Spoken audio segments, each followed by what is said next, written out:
objectifs. Recording is on. Oui, allô? C'était pour l'enregistrement. Bon. Ouais, c'est pour ça. Vous m'entendez bien? Sinon, merci de me dire. Avant de commencer, je vais profiter pour vous demander à tout le monde de fermer votre micro. Comme ça, on n'a pas de bruit parasite. Et donc, comme je disais, aujourd'hui, on a un double objectif dans cette présentation. D'ailleurs, je vais introduire quelques diapos de notre groupe biodiversité pour ceux qui ne connaissent pas, en sachant que c'est un groupe qui existe bien avant le groupe ADOC. On avait commencé à discuter en 2016, le groupe, on l'a mis en place en 2017. Donc, je vais très rapidement vous commenter les objectifs. En attendant pouvoir faire une réunion, donc l'idée c'était tout au début de commencer l'année avec un petit pique-nique, en réunion sympa du groupe, justement pour se retrouver. Je pense qu'il nous faut à tous avoir une réunion, de pouvoir se voir et pouvoir partager. Mais bon, on ne sait pas qu'est-ce qui va se passer avec la situation, mais sinon, bon, on fera une réunion visio pour voir les nouveaux arrivants, surtout s'ils veulent faire partie du groupe. Et donc, et tu peux passer la prochaine, Clémentine? Clémentine? Oui. Merci. Et donc, et cette groupe, quand on l'a conçu, c'était véritablement pour se faire connaître, pour travailler avec la communauté montpelliéraine et démontrer notre savoir-faire, surtout dans les aspects des modélisations et couplage, modélisation, télédétection. Et l'idée, c'était véritablement de cibler des méthodes orientées vers l'opérationnalisation de la surveillance et la biodiversité, et toujours en contribuant aux recherches concernant l'état et la dynamique de la biodiversité, mais surtout à développer des synergies avec des communautés scientifiques au jour le jour. C'est surtout parce qu'on a commencé à échanger avec l'ESSEF, avec l'AMAP, avec l'IRA à l'époque et les CIRAD. Et les aspects CIRAD, c'est important parce que justement, il n'y a pas une énorme quantité de collègues à Tétis, à la maison, qui travaillent sur les aspects biodiversité, mais par contre, au CIRAD, il y a un groupe important qui travaille en biodiversité. Donc, on échange dès le début avec eux et on a fait même des missions avec eux, etc. Commencer avec Espace Dev. Et donc, l'idée, c'est justement faire progresser la consolidation des connaissances et monter des projets, surtout parce que on voit bien que si on veut faire de l'animation, si on veut pouvoir publier ensemble, pouvoir se faire connaître et se faire un nom quelque part, comme un groupe qui véritablement travaille en biodiversité, télédétection, il faut absolument avoir de projets. Et on a eu aussi des demandes de la FRB, de la OFB, du Conseil du PNTB, de l'OSUOREB. Et donc, justement, on a essayé de mettre ce groupe en place pour répondre à ces demandes. Passez la prochaine. Donc, cette année, justement, on veut élargir ce groupe qui était ciblé biodiversité en incluant aussi les services écosystémiques. Et on pense qu'il est véritablement mûr suite au projet. Donc, on va présenter des résultats aujourd'hui, mais pas par rapport à la partie services écosystémiques, mais quand même, on a fait la cartographie des services écosystémiques pour les temps d'étau. On a l'arrivée des corallies calvées dans le cadre du projet Pépite qui va travailler aussi dans les temps d'étau sur un sujet en lien avec les services, l'arrivée l'année passée d'Elia Tardieu et la thèse financée CIFRE de Marie Soré qui est arrivée aussi chez nous à la fin de l'année passée, qui va travailler sur la séquence IRC avec Terroico. Donc, il y a plein des éléments, justement, qui nous amènent à pouvoir élargir ce groupe. Aussi, j'aimerais bien entamer des échanges, puisque je fais partie cette année du groupe IPBS à modélisation, dont il y a des aspects de télédétection qui vont se développer. J'ai eu justement une réunion toute la semaine passée. Et donc, et ça me semble important justement de se positionner dans la biodiversité et les services écosystémiques. Cette année aussi, on est vers le renforcement des interactions avec la MAP, donc on travaille il y a quelques temps, mais et véritablement insister sur des animations et des échanges entre nos doctorants, les doctorants à ATETIS et les doctorants à la MAP qui travaillent sur les sujets de biodiversité et la télédétection. Il y a des projets qui nous permettent justement aussi des collaborations avec des chercheurs à ATETIS comme Dino et Raphaël qui travaillent avec eux dans les cadres d'un projet à la MAP et des interactions aussi avec DINAFOR et l'ONERA sur des projets aussi qui ont été financés et surtout autour du projet TOSCA. Ces réflexions qu'on a commencées aussi nous ont aidés l'année passée à monter, c'était entre la fin 2019 et début 2020, à monter 2 centres d'expertise TEIA, le CES Paysage et que je dirige avec Anne-Elisabeth d'Espace Dev. Donc, c'est véritablement un CES Paysage très intégratif. Donc, on a plusieurs chercheurs qui participent au niveau national. Mais aussi, on a eu un projet TOSCA financé qu'on a monté avec Agnès, ce qui nous permet justement d'avoir un projet concret pour travailler autour de ce projet avec un peu de financement pour et renforcer les liens entre l'IRD, les CIRAD et l'INRAE. On a aussi les CES variables pour la biodiversité, donc Samuel, JB et autres ils sont très impliqués. Et ceci nous permettent justement de renforcer les synergies avec DINAFOR, CESBio, en plus des collègues de DETIS. Donc, il y a aussi des projets TOSCA qui sont financés, qui vont permettre de produire des résultats.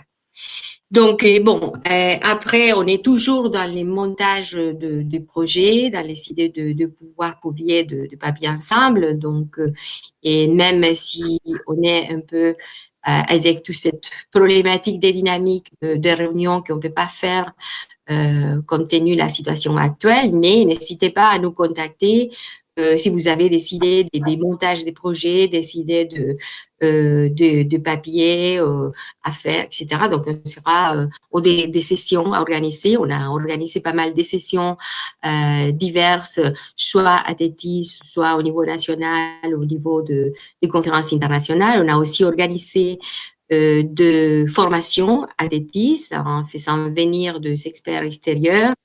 Et nous aussi, on participe dans des formations qui ont fait à l'extérieur de notre part. Donc, on va commencer donc avec, je m'arrête ici par rapport au groupe. Donc, tu passes la prochaine, Clémentine. Merci. Donc, bon, aujourd'hui, c'est ma présenter une partie justement de ce qu'on fait par rapport à la démarche méthodologique dans les cadres de 2 projets, parce que justement, l'idée, c'est de montrer une extrapolation des méthodes et comment ces méthodes, on peut justement les utiliser dans des projets différents. Donc, on va vous montrer 2 projets ciblés dans les cadres de ces approches des modélisations multi-espèces et de la connectivité. Et la prochaine, Clémentine. Merci. Et donc, et avant de commencer, un petit mot aussi par rapport à cette démarche opérationnelle dans laquelle j'insiste beaucoup. C'est aussi parce que ce type de démarche nous aide à fournir des options pour adapter justement les paysages afin de prévenir ou de réduire les impacts dans les cas en général au niveau des changements globaux et plus particulièrement avec les pressions anthropiques. Et l'idée, c'est justement au jour d'aujourd'hui, si on regarde les appels d'offres dans l'horizon Europe, les appels d'offres qui s'ouvrent, qui commencent cette année, il y a un intérêt très, très important à renforcer la complémentarité entre les ODD et les objectifs de développement durable et les plans stratégiques post-2020 de la biodiversité. Donc, on commence véritablement une année et une période très, très importante pour renforcer justement cette complémentarité et des développements durables des biodiversités qui sont en priorité dans tous, on le voit dans tous les programmes à venir et donc on espère au moins dans notre petite grain de se positionner par rapport à ce développement des méthodes opérationnelles. Et bon, donc dans ce sens-là, deux petits exemples qu'on veut partager aujourd'hui avec vous. Et Clémentine, je te passe la main. Voilà, du coup, je vais principalement vous présenter les approches qui sont basées sur la modélisation de niches écologiques. C'est des approches qui sont couramment utilisées en conservation de la biodiversité et qui peuvent servir à guider des actions de gestion. Par exemple, modéliser la présence d'espèces, ça va permettre de guider les échantillonnages pour détecter des espèces qui sont peu connues ou des espèces rares. Ça peut aussi permettre de définir des aires protégées ou d'évaluer l'efficacité d'aires protégées pour certaines espèces. Après, ça va aussi pouvoir permettre d'identifier des zones à considérer pour effectuer des mesures de restauration ou pour guider, par exemple, la réintroduction d'espèces menacées. Ça peut aussi permettre d'évaluer les risques d'expansion de la répartition d'espèces invasives.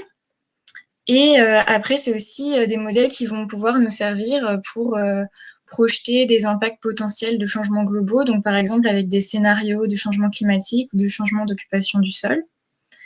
Là, les exemples que je vais vous présenter, c'est l'utilisation de la modélisation de niches écologiques couplée à des analyses de connectivité qui nous ont permis d'identifier à la fois des réservoirs et des corridors et de créer des outils permettant donc qui sont mobilisables pour l'aide à la décision, pour la planification territoriale ou pour des aménagements. Donc, rapidement, la méthode de modélisation de distribution des espèces, c'est une méthode qui permet de corréler des données sur la présence d'espèces avec des variables environnementales et qui va permettre de créer des cartes de répartition potentielle. Donc, la première étape, ça va être de récolter des données, à la fois sur la présence des espèces. Donc, globalement, on va avoir souvent plus de données sur la présence que sur l'absence des espèces, parce que la présence est plus facile à avérer que les absences, notamment pour les animaux.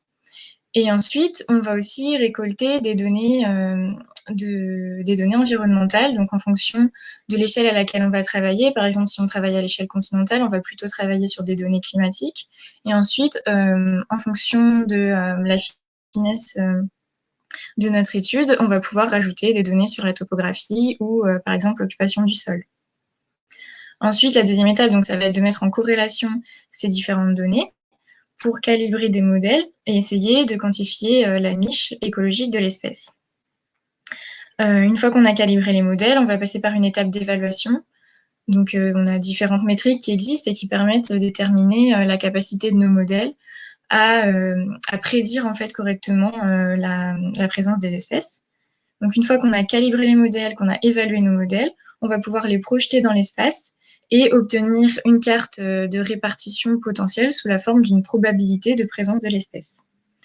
Globalement, moi j'utilise surtout la plateforme Biomod qui est sur R, qui permet d'utiliser différents algorithmes.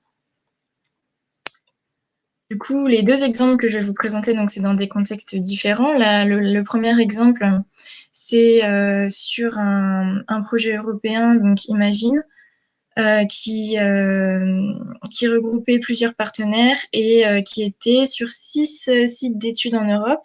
Et là, nous, on a travaillé donc sur le site du territoire de Thau, où on a voulu évaluer les différences de connectivité pour des différents groupes d'espèces qui avaient selon leur capacité de dispersion.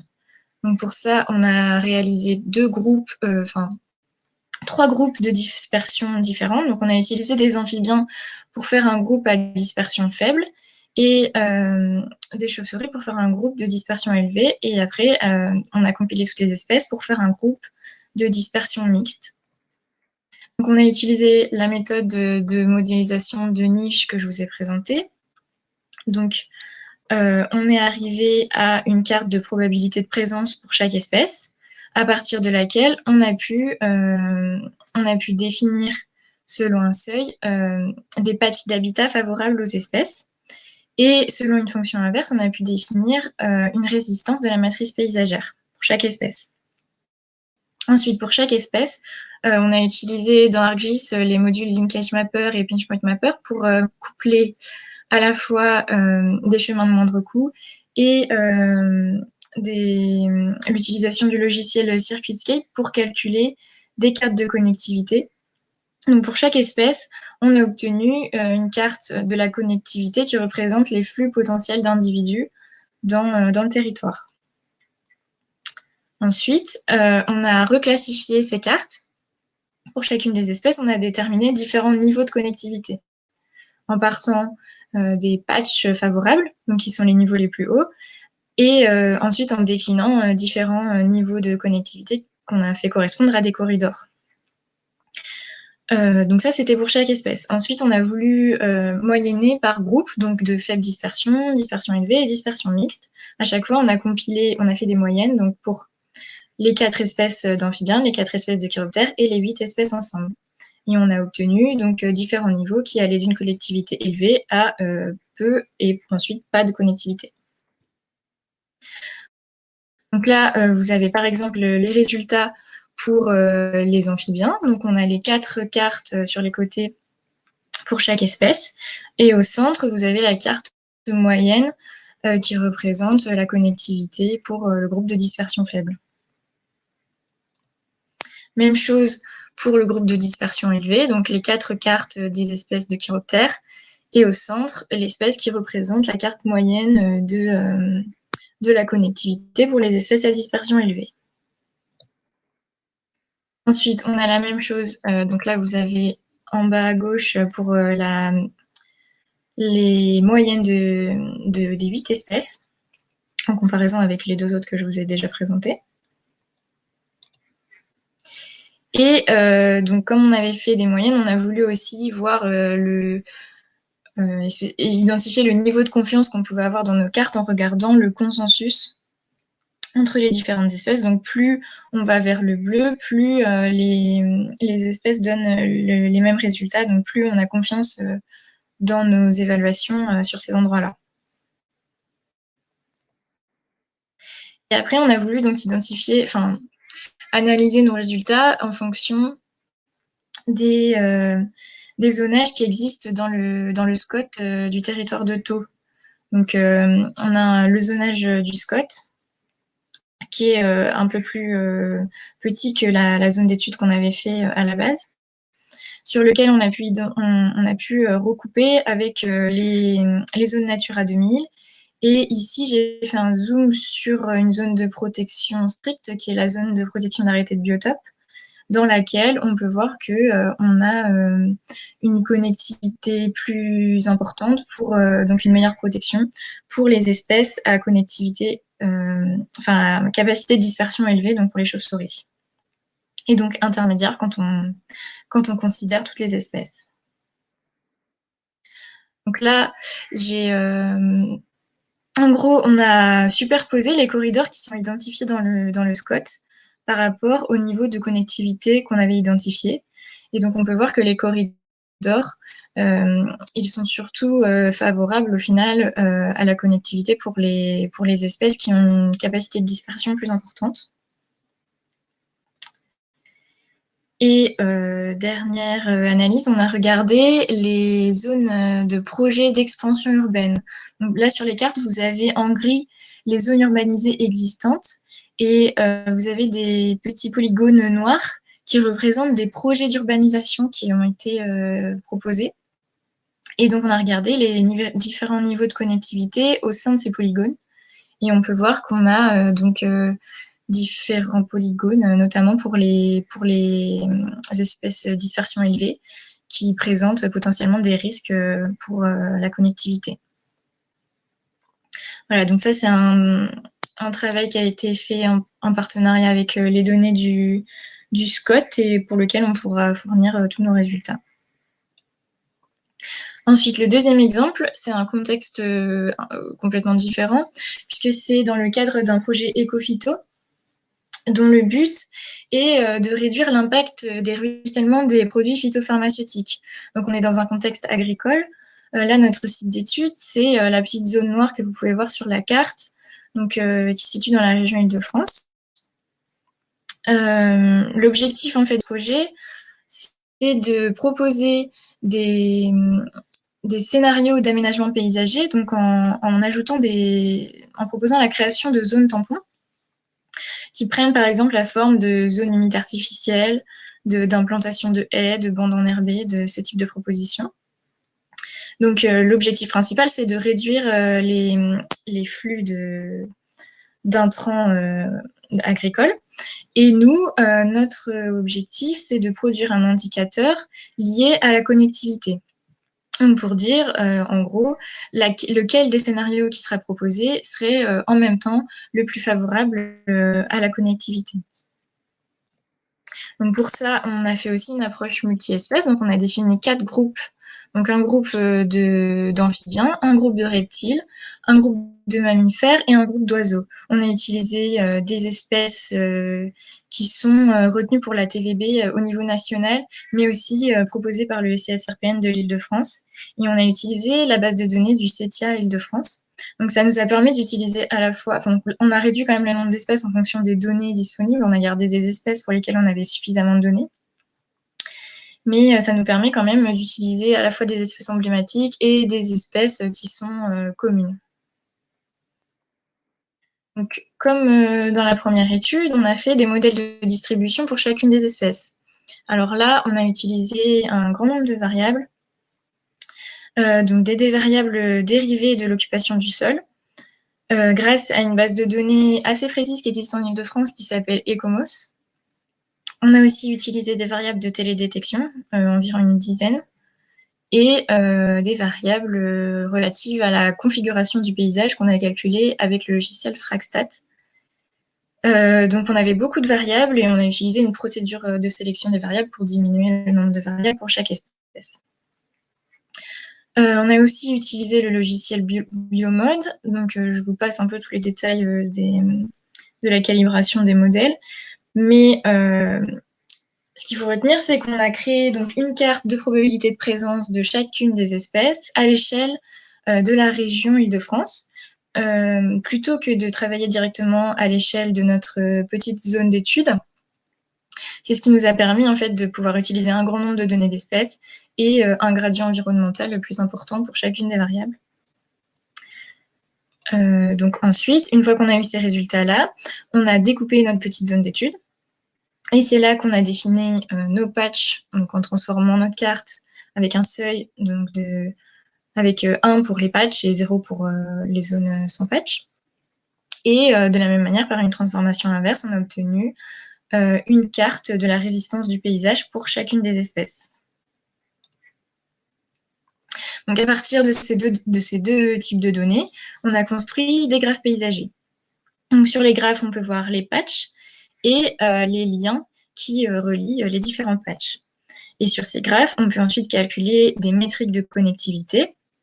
Donc en fonction de la capacité des différents patchs à accueillir les individus et des flux entre les différents patchs. Donc on utilise notamment pour pondérer les liens la distance de dispersion maximale pour chacune des espèces et donc la résistance du paysage. Donc ça va être un peu notre base de travail pour évaluer les différents scénarios. Donc à chaque fois, on va faire ce type de graphe pour chaque espèce. Et après, on pourra aussi interpoler nos données de connectivité à partir des données calculées sur les patchs à l'ensemble de la zone d'étude, ce qui va nous permettre d'avoir une valeur de connectivité dans chacune des mailles de la zone d'étude. Et c'est ce qui nous permettra de comparer nos résultats sur les différentes espèces et aussi de faire des compilations multi-espèces. Donc, ce qu'on va tester, c'est d'ajouter des patchs ou d'ajouter des corridors en fonction des scénarios qui nous seront proposés. Donc, par exemple, si on ajoute une zone humide artificielle, on peut considérer pour un amphibien qu'il s'agit d'un patch d'habitat, donc on peut l'ajouter dans notre graphe, recalculer les indices de connectivité et voir l'intérêt de l'ajout de ce patch-là dans la connectivité globale sur la zone d'étude. Donc, on peut tester les différents scénarios en disant est-ce qu'on ajoute une zone humide à cet endroit-là, qu'est-ce qui est le mieux pour augmenter la connectivité. On peut faire la même chose en ajoutant d'autres types de structures comme les haies, les fossés, les bandes enherbées. Donc soit on va les ajouter directement en lien ou en patch, ou alors on va les ajouter directement dans la carte de résistance en modifiant donc la résistance du paysage.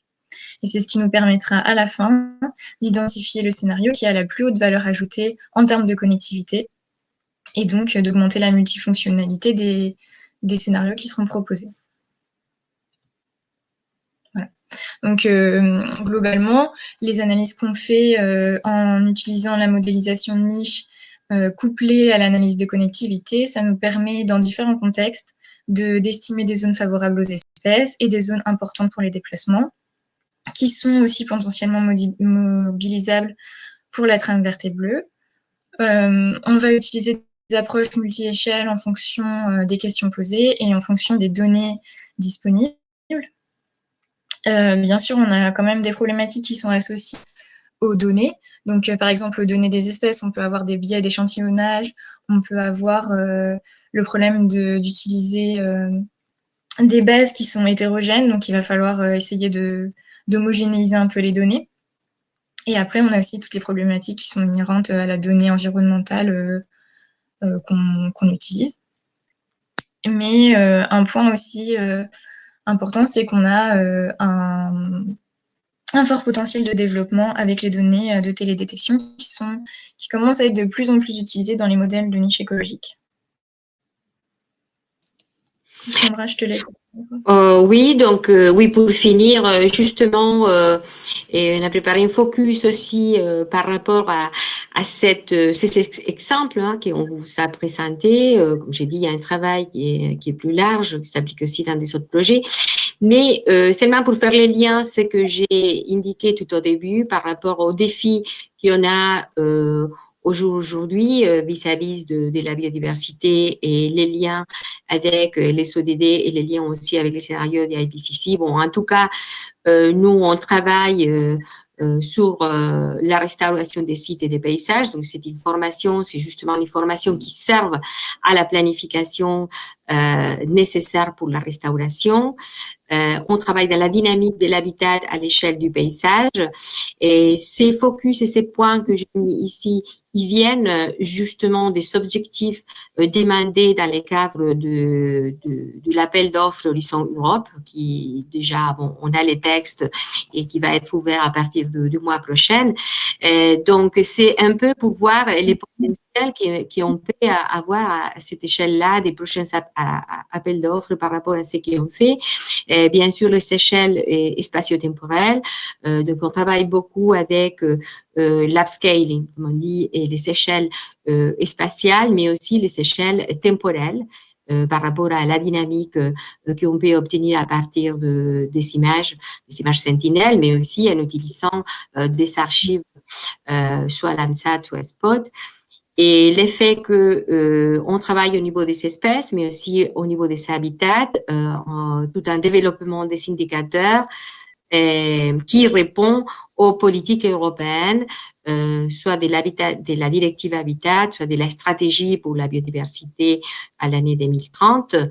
Et le tout, c'est justement d'essayer de travailler dans une approche holistique de paysage et en intégrant pas seulement des méthodes biophysiques, mais aussi on est véritablement dans les socio-écosystèmes, donc cette intégration des socio-écosystèmes par rapport à un travail qui on fait plus large, comme j'ai dit tout au début, en lien avec les services, et aussi l'intégration des autres modèles pour justement arriver à développer des scénarios. C'est que on n'a pas présenté ici, mais c'est justement les buts et dans ces dont on veut travailler, surtout avec des communautés qui sont en train la FRB, il y a cette année un grand intérêt justement à pouvoir travailler avec les scénarios de GIEC et pouvoir justement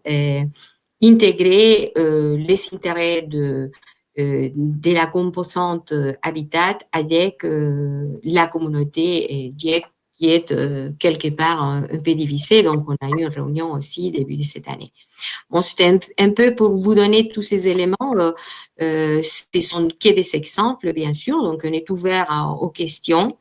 Je pense qu'on a une dernière diapo pour vous remercie de votre attention et il y a aussi présente Samuel, Maxime qui ont participé parmi et Yannico aussi qui ont participé au travail pour répondre aussi à vos questions, pour établir un échange. Merci.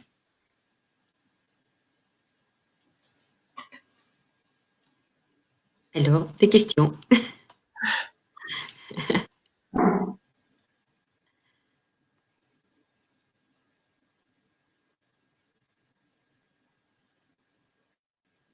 Tout était clair? Vous n'avez rien compris?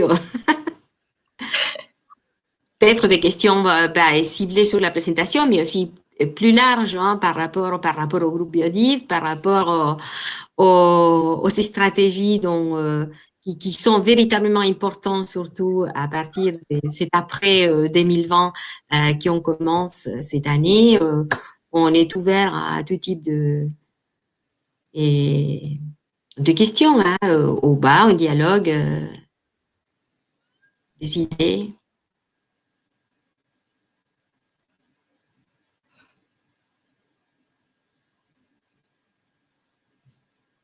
Bon.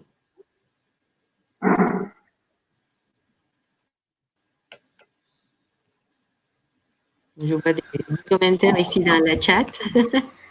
Marie, une question? Vas-y, Marie, si tu as une question.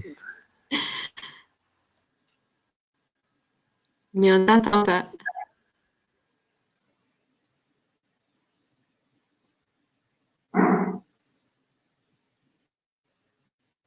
Ah bon, donc le micro de Marie ne marche pas, donc elle va poser la question dans la chat.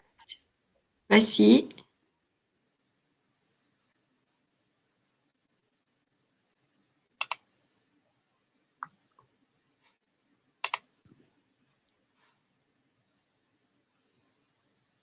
Je vais peut-être arrêter.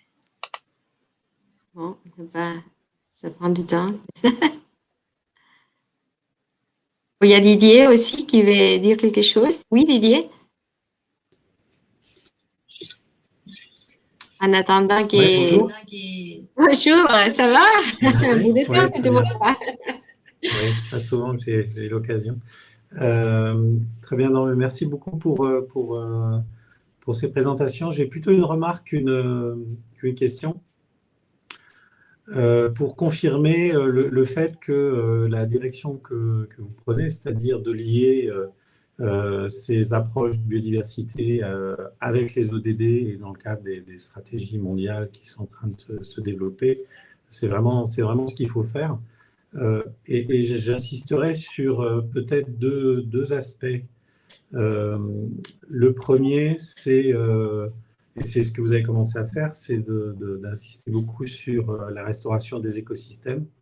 Je pense que ça va être une des grosses demandes à l'échelle internationale, y compris dans le Sud. Et puis, j'allais dire, la deuxième préoccupation qui, à mon avis, il y a un créneau peut-être plus fort qu'ailleurs, c'est que beaucoup de gens s'intéressent à la biodiversité dans les zones protégées ou alentour des zones protégées, mais assez peu, en fait, dans le reste des territoires. Et je pense que c'est vraiment là qu'il y a beaucoup à faire, notamment sur la transition des systèmes agroalimentaires, mais aussi sur des différents types de pratiques. Donc il y a vraiment, à mon avis, une orientation très très forte à avoir dans ces domaines-là dans les années qui viennent. Il y aura de l'argent, à mon avis, et il y aura une grosse demande. On va avoir donc des accords internationaux qui vont être... on va parler beaucoup des 30% des zones protégées et assez peu des 70 autres pourcents. Et à mon avis, les enjeux sont véritablement dans les 70% des zones qui ne seront pas sous protection particulière, où c'est là qu'il y a les plus grands enjeux de restauration, mais aussi d'air protégé, parce que c'est de biodiversité au sens large, parce que c'est là qu'elle est la plus menacée, autour des villes, dans des zones riches, et aussi bien entendu dans les cours d'eau et d'autres types d'écosystèmes que les systèmes terrestres. Voilà. Oui, justement, oui, je partage avec toi. Bon, on a commencé cette année avec les Green Deal, mais c'est vrai que ça ajoute une complexité parce que ça va exactement dans le sens dont on parle. Donc, la restauration, c'est au cœur, hein, la restauration des systèmes. Un peu les problèmes, c'est aussi qu'il faut réfléchir à s'associer avec le monde du privé. Et des fois, c'est difficile aussi. Et les rapports, tu vois, qu'on peut avoir, peut-être que tu peux avoir de décider à ce niveau-là. Et c'est vrai que sinon, je pense on est bien placé, bon, surtout avec un réseau qui appartient, on a construit aussi avec, dans le cadre de ce groupe biodiversité, qui nous permet justement d'être très interdisciplinaires pour répondre à ces défis de ces nouveaux appels d'offres qui vont commencer, qui ont commencé déjà. Donc oui, je pense qu'on va vivre et je pense une nouvelle et surgement de projets, des opportunités des projets qui sont là-bas, et j'espère que les institutions vont suivre et vont nous appuyer. C'est vrai que la biodiversité, c'est pas top de l'agenda. Et donc, bon, c'est un peu le problème. C'est pour ceci que je pense que les réseaux, surtout, et pouvoir à décrocher des projets dans le cadre de cette nouveau appel d'offres, c'est un peu les futurs pour pouvoir maintenir notre recherche. Et après, il y a aussi, comme je dis, la complexité de travailler de plus en plus avec des entreprises, ce qui n'est pas tout à fait facile. Je ne sais pas si tu as un commentaire au niveau. Ou si Marie, vous n'avez pas rentré votre question, je ne la vois pas dans la chat finalement.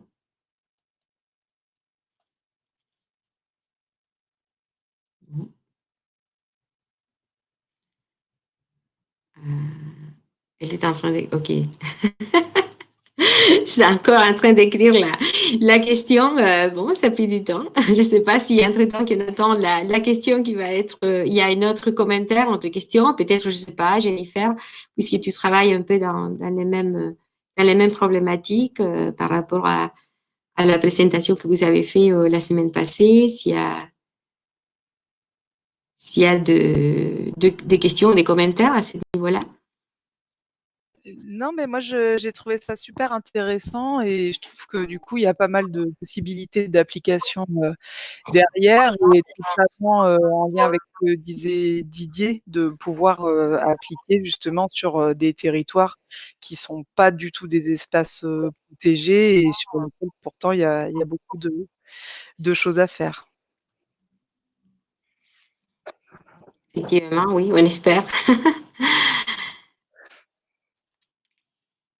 Après, je ne sais pas si Clémentine, tu voulais ajouter quelque chose ou...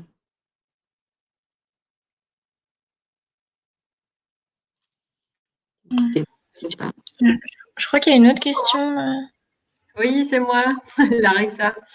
Donc, le temps que Marie écrit sa question, non, juste oui, parce que j'attends toujours et les textes. Vas-y. Juste les commentaires, en fait, la biodiversité, avec toute cette pandémie, ça commence à devenir dans les tops des priorités. Et bon, je pense que bon, moi, comme je travaille avec la transmission d'Ebola, en fait, la question, c'est la biodiversité liée à la perte de biodiversité liée au risque de pandémie, ça commence à être un sujet très, très, très chaud, quoi. Et oui, j'ai fait, bon, justement, c'est une réflexion qui a été très importante dans le réseau. Et bon, avec des collègues, on a répondu, on a fait un article éditorial qui a été publié l'année passée, en septembre, octobre, je ne me souviens plus, en Landscape Ecology, d'où justement, il y a eu aussi un article dans Les Mondes. Donc, oui, on a beaucoup insisté pour une sensibilisation sur la problématique, surtout de déforestation.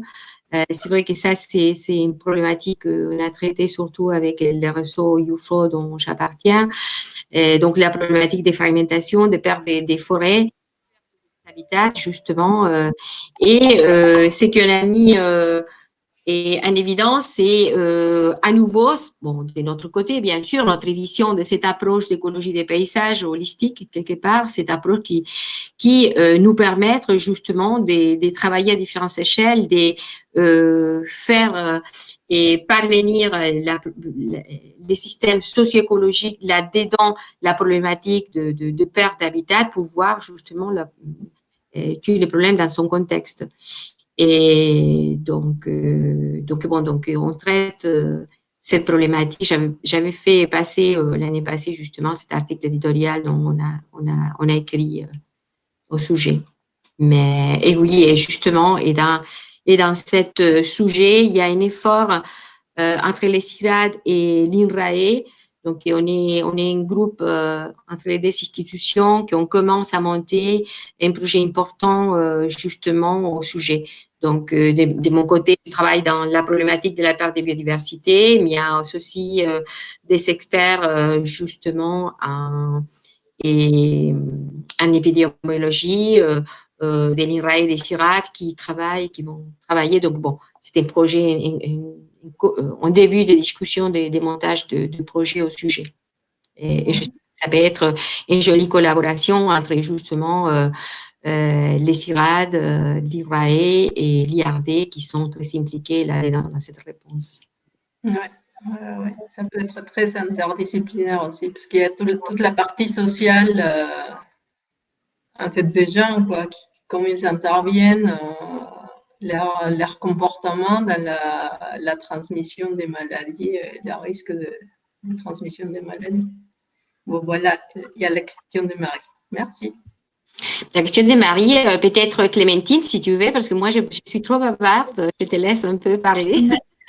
Oui, du coup, les cartes de présence des espèces sont superposées. Dans quelle mesure les différences de perméabilité permettent de les moyenner? En fait, c'est pas directement les cartes de présence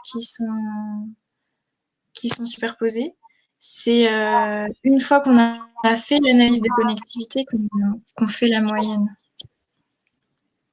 On a utilisé les cartes de la résistance pour calculer la connectivité. Et c'est ces cartes de connectivité-là qui sont reclassifiées et ensuite moyennées. Donc, on ne mélange pas les différentes capacités de dispersion ni de perméabilité, en fait. Je ne sais pas si ça répond bien à la question.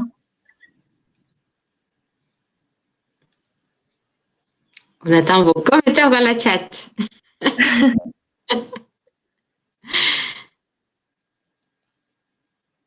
Bon, pas trop, mais sans les micros, j'ai du mal à m'exprimer.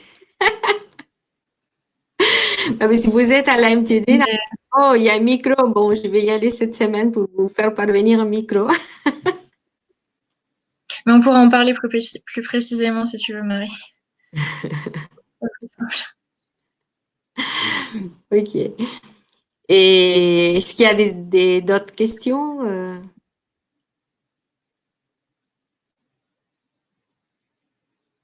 Oui, voilà, c'est bon. Oui, c'est Nico qui parle. Oui, c'est une jolie question pour entamer un échange. Mais... Et est-ce qu'il y a un autre commentaire, une autre question? Sinon, on arrive peut-être à la fin. Ah, il y a Nico qui a continué. Oui, voilà, c'est ça. Oui. Je ne sais pas si tu veux faire un commentaire, Clémentine, au propos pour ceux qui ne suivent pas. Oui, c'est le principe que Nico, maximiser le nombre d'espèces qu'on prend en compte, mais après on aurait pu rajouter beaucoup plus d'espèces, mais en termes de calcul, c'était un peu plus compliqué, mais oui, en gros, c'est l'objectif, c'est d'essayer d'identifier, de rajouter. Ah non. Bon, voilà. Je suis pas très claire. Bon. Et, bon, en tout cas, on pourra continuer la discussion après. Et je ne sais pas s'il y a d'autres questions, parce que déjà, on est presque l'heure. Je ne sais pas, Maxime, je te laisse animer. Je pense qu'on arrive sinon à la fin, s'il n'y a pas des autres questions. Bah ouais, s'il n'y a pas d'autres questions, on peut finir maintenant. En tout cas, merci à toutes les deux, c'était vraiment bien. Bon, moi, je connaissais déjà le sujet. Mais... Et oui, tout fait partie. Hein. Et okay. Oui, donc s'il n'y a pas des autres commentaires ou des autres questions plus génériques, et sinon on vous laisse préparer pour le repas midi. Ouais, bah bonne fin de journée à tout le monde. Enfin, bon après-midi. Et aussi, n'hésitez pas, si vous voulez présenter, vous m'envoyez un petit mail. Et la semaine prochaine, ce sera Roberto et Jérémy qui présenteront leurs travaux. Parfait. Bon, très bien. Merci à tous et bonne journée tout le monde.